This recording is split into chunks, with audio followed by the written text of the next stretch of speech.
Sejak kecil, kita punya impian yang terbilang banyak. Misalnya mau jadi dokter, mau jadi polisi, atau apapun itu. Tapi kok makin dewasa, kita kayak ngerasa kehilangan arah. Bahkan kita udah merintis atau memulai untuk mengejar impian itu, tapi dunia begitu kejam sampai mental kita hampir redup. Dan akhirnya setelah berusaha begitu keras, banyak waktu yang udah kita pakai buat mengejar itu, akhirnya kita berpikir untuk menyerah. So, kali ini kita akan membahas topik yang mungkin pernah dirasain sama semua orang, yaitu saat kita pengen nyerah dalam mengejar impian dan apa yang harus dilakuin kalau kita berpikir untuk menyerah. Simak terus video dari Suara Kehidupan.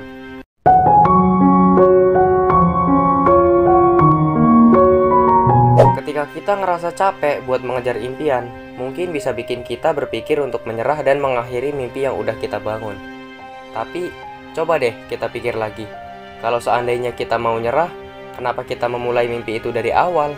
Kenapa kita berusaha keras buat mencapai impian itu? So, di video ini gue bakal kasih tahu tips apa yang harus dilakuin kalau kita ngerasa ingin menyerah.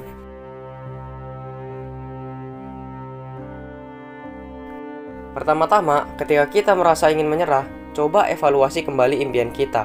Apakah impian kita masih sesuai dengan passion dan keinginan kita saat ini? Atau apakah kita ngerasa terjebak sama impian kita yang sebenarnya nggak lagi relevan sama keinginan kita saat ini? Jangan takut buat mengubah arah atau mengubah impian kita kalau kita merasa itu adalah yang terbaik untuk kita. Selanjutnya, fokus pada alasan mengapa kita memulai. Saat kita merasa ingin menyerah, cobalah untuk kembali fokus pada alasan mengapa kita memulai mengejar impian kita. Apakah itu untuk meraih kebahagiaan, memenuhi passion, atau membuktikan pada diri kita dan orang lain bahwa kita bisa. Coba deh, ingat lagi alasan mengapa kita memulai, dan jangan biarin rasa ingin menyerah mengalahkan semangat kita. Selanjutnya yang bisa kita lakuin adalah cari dukungan dari orang terdekat. Ketika kita merasa lelah dan hampir menyerah, coba cari dukungan dari orang terdekat kita. Orang-orang yang mengerti impian kita dan berada di sekitar kita bisa ngasih dorongan semangat dan motivasi yang dibutuhkan buat melanjutkan perjuangan kita. Jangan takut buat meminta bantuan atau bahkan sekedar curhat kepada mereka. Selanjutnya, istirahat dan beri waktu pada diri kita sendiri. Terkadang, kita merasa ingin menyerah karena kita terlalu lelah atau terlalu terbebani dengan tuntutan dan harapan yang kita buat pada diri sendiri. Jangan terlalu keras pada diri kita sendiri, beri waktu buat istirahat dan merenung. Pada akhirnya, mengejar impian adalah proses yang panjang dan melelahkan.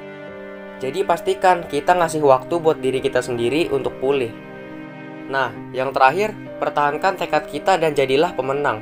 Ketika kita merasa ingin menyerah, cobalah untuk mempertahankan tekad kita dan menjadi pemenang dalam pertarungan kita melawan rasa pengen menyerah. Ingat, banyak orang yang mengalami kegagalan dan kekecewaan dalam mengejar impian mereka. Namun yang membedakan adalah mereka yang bisa bangkit dan terus berjuang. Jadilah salah satunya dan jangan biarkan kegagalan mengalahkan tekad kita. Jadi, seberapa hustle sih diri lo? Apa aja yang udah lo lakuin buat mengejar impian lo bisa kasih tanggapan lo di bawah. Kalau lo suka video ini, jangan lupa like, comment, share, dan subscribe. Jangan lupa juga follow sosial media lainnya dari Suara Kehidupan. Thanks.